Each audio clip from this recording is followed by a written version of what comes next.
తాకట్టులో ఉన్న బంగారాన్ని విడిపించి ఆ రోజు ఆన్లైన్ రేటుకే మేము కొంటాం. Sharma gold company.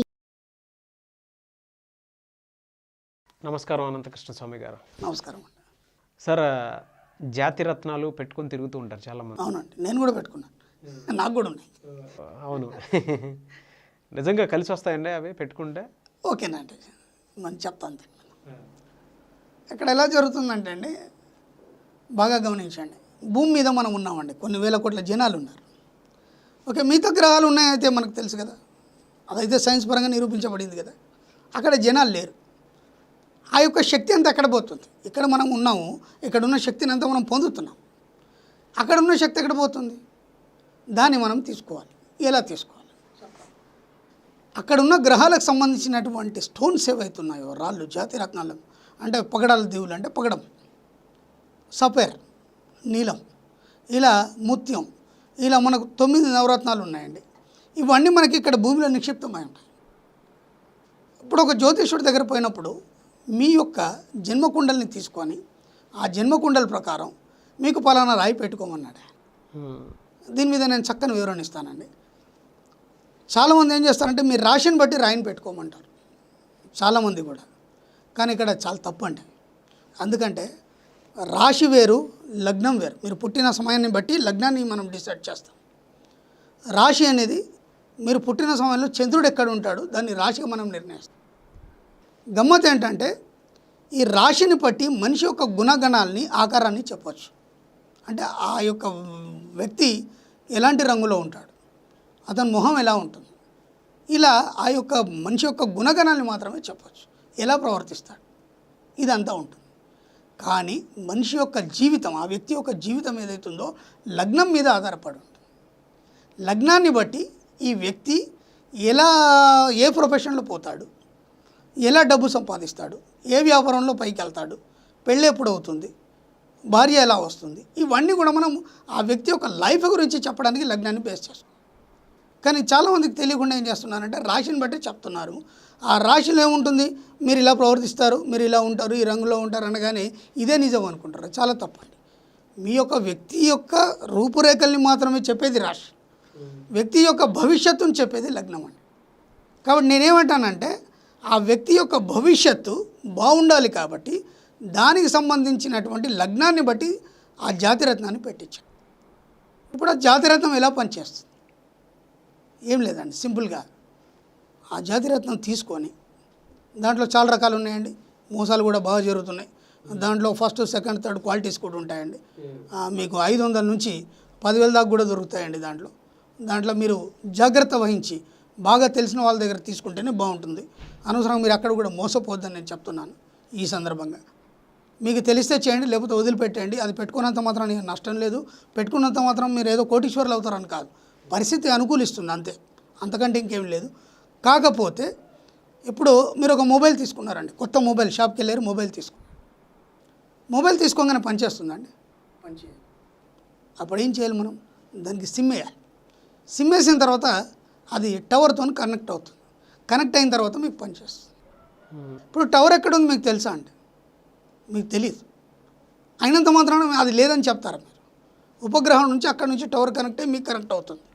ఇప్పుడు ఉపగ్రహం ఎక్కడ ఉంది మీకు కనిపిస్తుందండి? కనిపించదు. మీకు సంబంధించిన టవర్ మీకు కనిపించదు, కానీ ఇది పనిచేస్తుందా లేదా?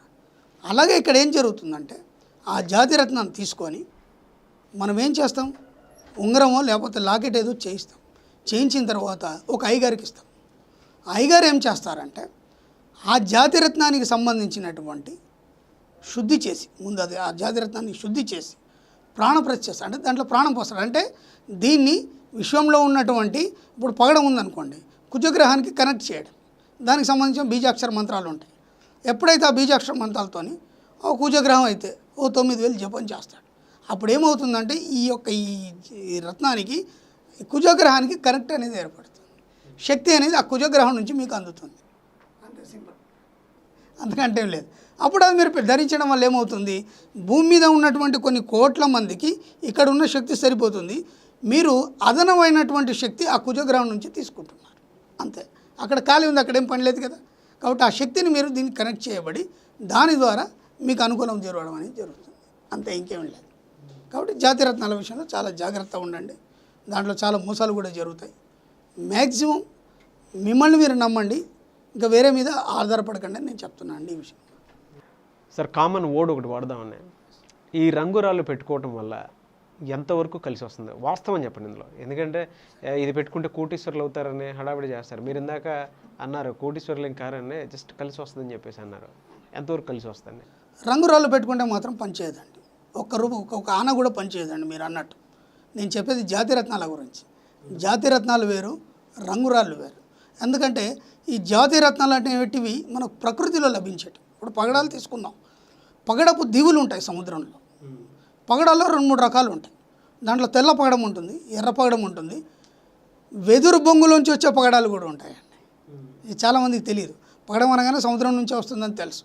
ఎందుకంటే సముద్రంలో పగడాలు దీవులు ఉంటాయి, పెద్ద పెద్ద రాళ్ళు ఉంటాయి, వాటిని చెక్కి చేసి తీసుకొస్తారు. అలాగే వెదురు బొంగులో కూడా పగడాలు తయారవుతాయి. దానికి సంబంధించిన మనకు శ్రీశైలం అడవుల్లో దొరుకుతాయి, అక్కడ చక్కగా దొరుకుతాయి. కాబట్టి చెట్టు నుంచి వచ్చే పగడాలు ఉంటాయి, అలాగే సముద్రం నుంచి వచ్చే పగడాలు ఉంటాయి, భూమి నుంచి వచ్చే పగడాలు కూడా ఉంటాయండి. పగడాల్లో ఈ 3 రకాలు ఉన్నాయి. కాబట్టి ఇవి జాతి రాళ్ళు అనొచ్చు, రంగురాళ్ళు అనడానికి లేదు. అయితే ఇప్పుడు దీనికి వీళ్ళు సబ్స్టిట్యూట్ తయారు చేస్తున్నారు. ఎలా? ఫైబర్ తీసుకొని అలాగే అచ్చు అలాగే తయారు చేసేసి, ఆ చారలు అవన్నీ కూడా అలాగే తయారు చేసేసి, దాన్ని ఇప్పుడు మనం ఒక 3-4 వేలు పెట్టి ఒక జాతిరత్నాన్ని కొనలేని స్థితిలో మీరు తీసుకోండి, 1000-1500 వస్తుందని చెప్తున్నారు. అది రంగురాళ్ళు, అవి పనిచేయవండి. కాబట్టి దీంట్లో పరిశీలన చాలా ఉంటుందండి. ఇప్పుడు ఒక వజ్రాన్ని తీసుకున్నాం. వజ్రాన్ని ఎలా పరిశీలిస్తారు? వజ్రానికి ఉన్న గుణం ఏంటంటే అది ఎంత పెద్ద ఉన్నా నీటిలో మునగదండి. కానీ ఇప్పుడు మన వాళ్ళు ఏం చేస్తున్నారంటే దాన్ని ఒక మిషన్ టెస్ట్ పెట్టేసి ఇది ఒరిజినల్ అని చెప్పేస్తున్నారు. కాదు, మీరు వజ్రాన్ని పరీక్షించాలంటే ఒక కప్పు నీళ్ళు తీసుకోండి, దాంట్లో వేయండి, మునిగిందంటే అది కాదండి, అది ఏడి, పైకి వస్తే మాత్రం అది ఒరిజినల్ అండి. ఇట్లా ప్రతి ఒక్క మీకు జాతిరత్నానికి ఒక టెస్ట్ అనేది ఉంటుందండి. ఆ టెస్ట్లో కనుక మీకు పర్ఫెక్ట్ ఉంటే మాత్రం మీరు దాన్ని ధరించవచ్చు, మీకు చక్కగా పనిచేస్తుందండి. నేను చెప్తున్నాను, మరీ చెప్తున్నాను, ఏది మిమ్మల్ని కోటీశ్వరులుగా చేయదు, కాకపోతే మీకున్న పరిస్థితుల్ని అనుకూలింపచేస్తుంది. ఎందుకంటే అక్కడ ఉన్నటువంటి శక్తిని మీరు తీసుకోవడం వల్ల అది అనుకూలింపజేస్తుంది, అంతే తప్ప మీరు ఏదో అయిపోయి ఏదో మిరికిల్ అయిపోతుంది, ఇది పెట్టుకోగానే నేను ఏమో అయిపోతానని మాత్రం మీరు ఎప్పుడు ఊహించకండి. మీరు ఎందుకు పెట్టుకున్నారు? నాకు అనుకూలం కోసం పెట్టుకున్నాను.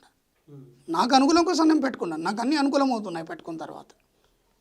కాబట్టి చెప్తున్నాను. లేకపోతే నేను పెద్ద కోటీశ్వరని అయిపోయాను, ఇది పెట్టుకోగానే నాకు మెర్సిడెస్ బెంజ్ వచ్చింది, అదా వచ్చింది, అవన్నీ నేను చెప్పాను. ఇది పెట్టుకోవడం వల్ల నాకు పరిస్థితులు అనుకూలమైనవి, అందుకని పెట్టుకున్నాను. అకార్డింగ్ టు సైన్స్ చెప్పమంటే ఏం చెప్తారు? దీనికి రీజన్ ఏమైనా చెప్తారా మీరు? దీనికి సైన్స్ పరంగా ఏం చెప్పడానికి లేదండి. సైన్స్ పరంగా దీనికి ఏం చెప్పడానికి లేదు. ఎందుకంటే ఇది పురాణాలు, మన శాస్త్రం, మన ధర్మాన్ని బట్టే చెప్పబడింది. కాబట్టి దీనికి సైన్స్కి నేను సంబంధం చెప్పాను లేదండి, అలాంటిది ఏం లేదు. ఎగ్జాంపుల్ ఏమైనా చెప్తారా కొన్ని పురాణాల ప్రకారమైన? పురాణంలో ఇప్పుడు దేవుళ్ళు ఉన్నారండి, వాళ్ళు అన్ని జాతిరత్నాలు పెట్టుకుంటారు. వాళ్ళ చేతులకు చూడండి, కిరీటాల్లో చూడండి. అప్పుడు రావణుడు ఉన్నాడండి, రావణుడు నవగ్రహాల్ని వాటికి సంబంధించిన రాళ్ళనే మెట్లు వేసుకున్నాడని మనం చెప్తాం, వాటి మీదే నడుచుకుంటూ వెళ్ళాడని చెప్తాం. ఆయన అంత గొప్ప యశస్సు, ఆయన చతుర్వేది, ఎంత గొప్ప బ్రాహ్మడైన మహామేధావి, అన్నీ తెలిసినవాడు, జాతి రాళ్ళనే మొత్తం ఆయన మెట్లుగా చేసుకున్నాడని మనం చెప్తుంటాం. అనుకోకుండా ఒకసారి ఎక్కుతుంటే ఆ శనికి సంబంధించినటువంటి రాయి సప్పేరు అన్నాడంట. ఇలా ఏమయ్యా, ఒక్కసారి ఇలా తిరిగాడంట. ఆయన తిరగగానే అప్పటి నుంచి ఆయనకి మొత్తం డౌన్ఫాల్ అయిపోయింది అని చెప్పేసి తర్వాత ఈ విధంగా సీతను ఎత్తుకురావడం, ఇదంతా ఒక పురాణంలో ఒక కథ ఉంది. కాబట్టి మన దేవుళ్ళు అందరూ పెట్టుకున్నారు, రంగురాలు కాదు, జాతిరాలు పెట్టుకున్నది. వాళ్ళు మంచి యశస్సులో ఉన్నారు, దాంట్లో ఏం తక్కువ లేదండి. కిరీటాల్లో ఉంటాయి, దేవుళ్ళ ఫోటోలు చూస్తుంటే అన్నిట్లో అన్నీ ఉంటాయండి జాతిరత్నాలు. కాబట్టి వాళ్ళు ఆ స్థాయిలో ఉన్నారు. ఓకే, ఒక ఏదో పరిస్థితులు చక్కబడతాయి అంతే, దానివల్ల అంతేనండి, అంతే. పరిస్థితులు పరిస్థితి అనుకూలిస్తుందని చెప్తాను. ఇప్పుడు పరిస్థితి చక్కబడుతుందని కాదు, పరిస్థితులు అనుకూలిస్తాయి మీకు, అంతే, అంత మటుకే. ఇప్పుడు సపోజ్ ఒక పని కావట్లేదు, ఎంత కూడా పని కావట్లేదు, అది డిస్టర్బెన్స్ అవుతుంది. జాతకరీత్యా కుండల్ని బట్టి ఎందుకు కావట్లేదు అతనికి, ఆ రోజు వచ్చిన లగ్నాన్ని బట్టి కానీ దాన్ని బట్టి కానీ, లేకపోతే ఆయన జాతకాన్ని తీసుకొని దాన్ని బట్టి గెస్ చేసి ఆ స్టోన్ పెట్టడం వల్ల ఇది ఎలా ఉంటుందంటే అండి, దీంట్లో మళ్ళీ దశ అంతర్దశలు ఉన్నాయండి. మనిషికి దశ అంతర్దశలు ఉన్నాయి. ఆ దశ అంతర్దశలను బట్టి ఆ సమయంలో ఏ రాయి ధరించాలనేది ఒక సిస్టమ్ ఉంది. అలాగే లైఫ్ లాంగ్ ఏ రాయి ధరించాలనేది ఒక సిస్టమ్ ఉంది. లగ్నాన్ని బట్టి లైఫ్ లాంగ్ ధరించే ఒక రత్నాన్ని మనం ధరించాలి. అలాగే ఆయా సమయ సందర్భాలని బట్టి దశాంతర దశలను బట్టి ధరించే రాయిలు వేరే ఉంటాయండి. అది కాబట్టి అలా మీకు ఎప్పుడైతే పరిస్థితి అనుకూలించట్లేదు ఆ సమయంలో ఏ దశ జరుగుతుంది, మహర్దశలో అంతర్దశ ఏది జరుగుతుంది, దాన్ని బట్టి అది ఎన్ని సంవత్సరాలు ఉంది దాన్ని చూసుకొని దానికి సంబంధించినటువంటి స్టోన్ ధరించడం వల్ల మంచి ఫలితాలు కలుగుతాయండి. నేను చాలామందికి రిఫర్ చేశాను, చాలామందికి అన్ని అనుకూల ఫలితాలు అయినాయండి. ఈ విషయంలో చాలా సాటిస్ఫాక్షన్ ఉందండి. థ్యాంక్ యూ అండి. Thank you.